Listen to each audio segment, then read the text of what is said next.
Knowing a class is about to slide is worth nothing if you just stand there and watch it slide. This is part 3. In part 1, we found the death zone, the age where a batch of agreements quietly cluster, fails weeks before charge-off ever hits your desk. In part 2, we caught it coming, a fresh class already paying worse than the steady ones, spotted weeks early. If you missed those, start there.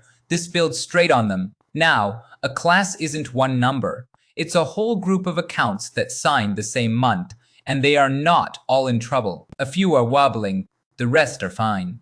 So today we go one level deeper. Inside that sliding class, which exact accounts are about to slip, and how you reach them before the cliff while you can still save them. You don't work the whole list. You work the handful that matter. And even a handful of saves a month that would have charged off is real money by year end. There's a free at-risk action list at the end that hands you exactly who to work first. Here's the mistake almost everyone makes once they see a class start to slide.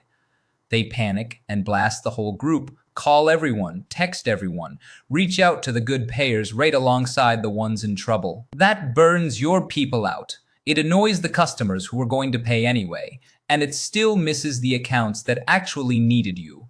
Now, why does anybody work that way? Because the software gave them no other option. Your system hands you one flat list, everyone behind, or everyone in the class. No order, no priority. So your collector starts at the top and grinds down. And the real at-risk account is sitting at row 40, untouched, while the cliff comes for it. That's not a hustle problem. That's a sorting problem. The accounts in a sliding class are not all equally at risk. A few are wobbling and the rest are fine. The information to tell them apart is right there in your data. Your reports just never rank it. So you're left treating the whole class the same when only a handful needed the call. Same effort pointed at the wrong rows. Here's the method. Inside your sliding class, rank every account by risk, so the ones about to slip rise to the top.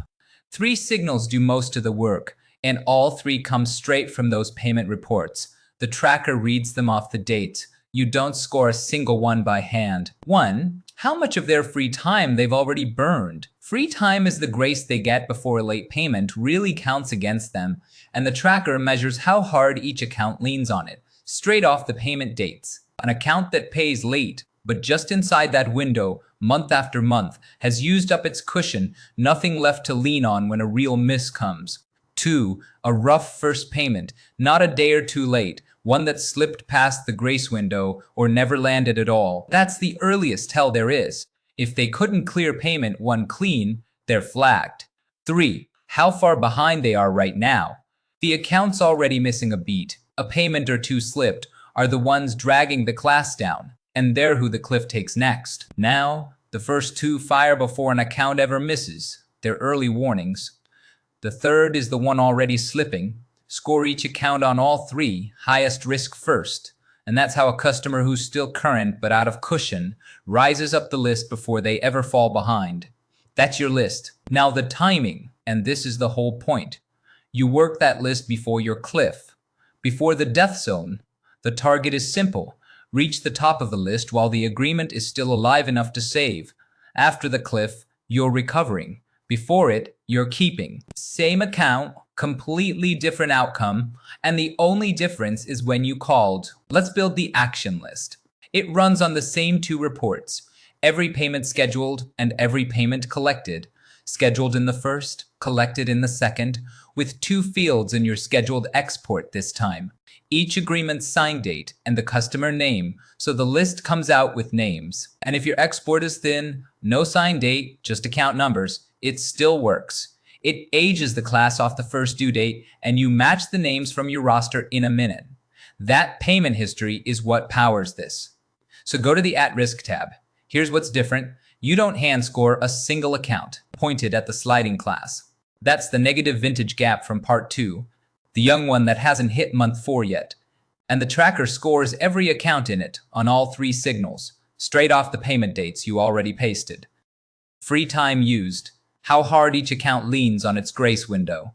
counted for you. First payment, on time, late, or shaky, read right off their very first payment. Behind right now, pulled from the same report. 3 signals all computed for you. So it sorts the class highest risk at the top. That's your morning list. Short, ranked, names first. Now you work the top, and you work it with a save, not a scolding.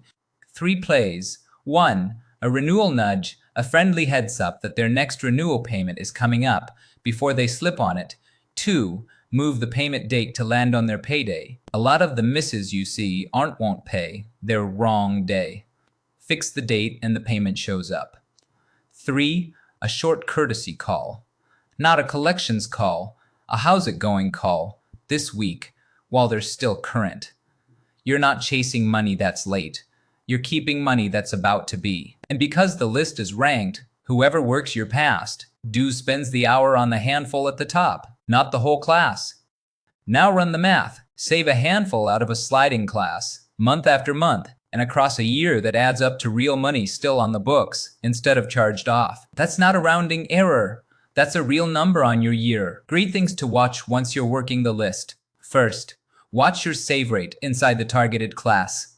Of the at-risk accounts you actually reached before the cliff, how many were still paying a month later? That's the number that tells you the playbook works. Second, watch which play does the saving. For a lot of stores, it's the payment date move, not the call. People weren't refusing to pay, they were paying on the wrong day.